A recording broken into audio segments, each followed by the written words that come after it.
What is the probate court? Most people think about the probate court when they think about assets that need to transfer maybe to the next generation when someone has passed away. This is referred to as a decedent estate. Probate court has jurisdiction over a lot of other matters as well, though.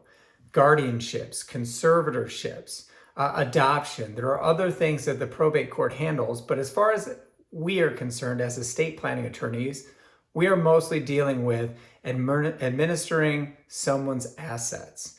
And so the probate court is going to appoint what's called an executor, also referred to in the state of Michigan as a personal representative. Now, what the probate court is trying to do is to administer a will. Yes, wills still go through the probate process.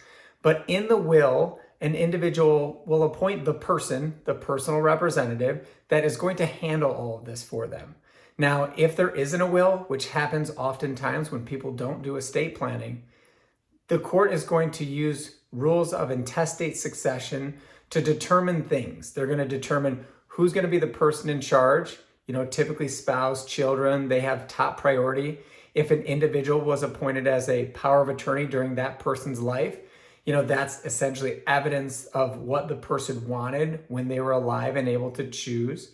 So that person gets some priority when it comes to acting as that personal representative.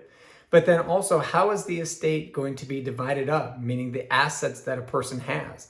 How are those going to be divided up? And if a person doesn't have a will that says what happens, there's rules of intestate succession that say who gets what. And I can tell you this, in all the years that I've been doing this, it typically isn't the way that you might want if you put a plan in place for yourself. So how do I find a probate attorney near me? Feel free to click on our link, rutkowskilawfirm.com. Call our office, 248-792-9193. We can answer all your probate questions and help if that's something you need help with.